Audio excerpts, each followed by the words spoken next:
We began our journey into the human brain here on the campus of Dartmouth College in New Hampshire. I'd come to meet one of the world's leading brain scientists, Mike Gazzaniga, and a man he's worked with for over a decade. A man with two brains. You've been working a long time with Dr. Gazzaniga? 14 or 15 years. Just it doesn't seem like that long, does it?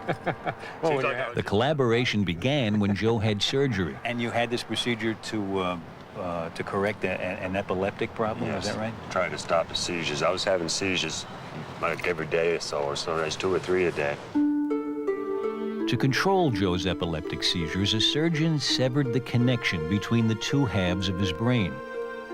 Cutting the corpus callosum like this prevented the spread of the electric storms that caused his seizures.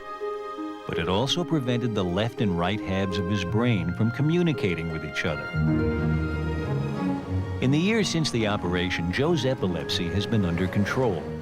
He now earns a living at an egg farm, and in his everyday life, he's largely unaffected by the fact that his left and his right brains work independently. Do you feel any different when you think about something than you did, any differently from the way you felt before the procedure? It's just got a backup brain, that's all. That's something everybody could use, right? I found out how true that was right away when I was asked to draw a different shape with each hand. In a brain like mine, roughly speaking normal, at least all in one piece, the left half of my brain controls the right side of my body, while the right brain controls the left side. Oh, no. But because the two halves are connected, Nothing wrong with that. getting each hand to work independently isn't easy. well, we're seeing the fact that that Alan's hemispheres are connected, and that the motor messages from one are confusing the motor messages in the other. I was just drawing an upside-down duck. Okay? But when Joe is given the same task, his two hands operate as if controlled by two separate brains. What's happening is that each half of Joe's brain is given a separate instruction. He's asked to fix his eyes on the cross in the center of the screen. Anything flashed to the right of the cross goes only to his left hemisphere. Things to the left go to his right hemisphere. Because the two don't communicate, each hand does only what its half of the brain sees. Wow, look at that. It's really like two different people doing the same. That's right. Same task. That's the idea. Okay, Joe, I want you to keep your hands out in front In of an you. experiment that's now a classic in brain research, Hemisphere. Mike Gazzaniga over 30 years ago used a similar setup to find out if the two halves of the brain are specialized to do different things. Ship. Joe is being flashed a word only to one half of his brain. Words flashed to the right Storm. are seen only by his left brain, and Joe can report seeing those words just fine. Piano. Good. But when a word is flashed to his right brain, Didn't see that. Okay. Joe, I'm going to ask you but now watch what happens. to draw that with your left hand.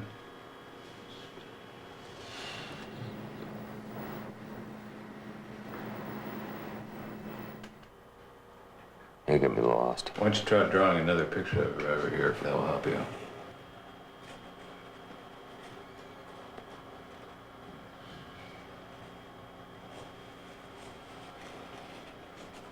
Oh, phone. Oh, okay. Grr.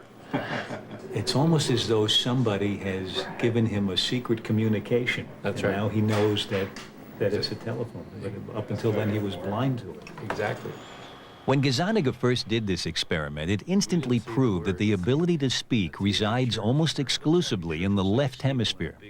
Not until he sees what his right brain is drawing is Joe able to name He it. said church, didn't After looking at the picture. he? But he had to figure it out about as long as we did. That's really interesting. It's a picture here of somebody communicating almost with another person. And the communication is not occurring inside the head, it's occurring out on the piece of paper. Yeah. Blob. I really don't know. You want to draw a little bit more? So far, Joe has been seeing only one word. Cat. That's a cat Things get sound. even stranger when he's flashed two words, each to only one half of his brain. The right hemisphere saw toad. And And so his left hand draws a toad. So there's the toad. Oh, it's a toad. And this time I was able to guess what was coming. Will they put a little three-legged stool in there later, or what? Joe's speaking left brain saw a stool. Saying the word lets the hand that's controlled by his right brain in on the secret. That's great. That's really interesting. And if he had seen that with the Corpus Callosum intact, he would have drawn a toadstool. Right. Not a toad and a stool. Right, exactly the point. I've been doing this for 35 years. Yeah. And It gets me every time. Yeah, it must. It must. This time, instead of naming the word, I want you to point to the word. Again, Joe sees two words simultaneously. Bell goes to his non-speaking right brain. Music to his speaking left brain. When asked to point to a picture of what he saw, he chooses Bell. But when asked why, Yeah, why'd you pick that one? Music. Music? and when asked to explain, It was music and bell, and it was a few minutes ago. Last time I heard any music was coming from the bells out here, Uh-huh. banging away. So the bell's Yeah. outside here. So, but good enough answer to me. what's extraordinary is that Joe's speaking left brain concocts a plausible story of why he pointed to Bell, even when some of the other pictures more obviously represent music. Gazzaniga believes this determination to find cause and effect, this desire to explain, is the left hemisphere's most marvelous property. One of the unique things to the human brain is this need to interpret why two events occurred. What was the antecedent to this? What caused this? And if you can imagine that a species like us that has that little chip in its brain that asks those questions is going to survive rather well, because it's going to figure out more about the nature of the world than a species that doesn't have that. Okay, Joe, I want you to keep your hand. But as I was about to discover, the right brain has a very useful survival skill all its own. What do you think will happen here? So for you, we're doing a live experiment. Never done it before.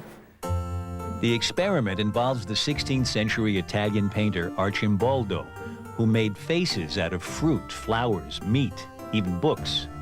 From other research, there's reason to believe that the ability to recognize faces is located exclusively in the right hemisphere. So Mike wondered if Arcimboldo's paintings would look different to each of Joe's two brains. So will his left hemisphere say, I saw a potato, I didn't see a face? And will his right hemisphere say, I saw the face, and not comment on the fact it was made out of a potato? You're going to see a figure followed by a choice of two words. If this works, it'll be terrific, but we'll see. So here it is, live.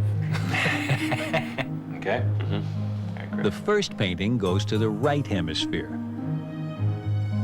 And Joe points to Okay, point face. it down. The next painting goes to his left brain. And this time he points to fruits. Mike seemed pleased. Are you having a moment? This is too good.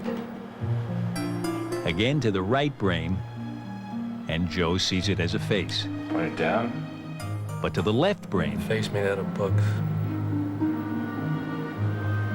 Point it up.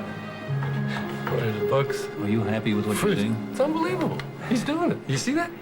It's good. It's going so fast. It's shifting from left to right so fast. I can't keep up with you. You're used to looking at this. When you show him a face in the right side, the left hemisphere, Yeah, he's focusing in on the elements that made up the face. yeah. When you show him the exact same picture in the left field going to the right hemisphere, he's focusing on the face and not the elements. And not the elements. If you came down from another planet and you saw faces and vegetables, you might not think there was much of a difference among them. But the brain seems to be made up in a certain way to say faces are very different from other objects. That's right. And one side of the brain specializes in faces. huh? Exactly right. Exactly right. It is an adaptation that we have to detect upright faces. It's a very important. You can imagine in an evolutionary time that all of a sudden you have the ability to detect quickly an upright face. You want to read the expression on that face. You want to know if it's friend or foe. You want to have a set of questions about that face. The right brain might be skilled at recognizing faces. But when it comes to what gives the human mind its power, the ability to reason, to invent, to interpret the world around it, Mike Gazzaniga's 30 years of research has taught him which hemisphere he wouldn't want to be without. The old phrase around our lab is, don't leave home without your left hemisphere. That's where the action is.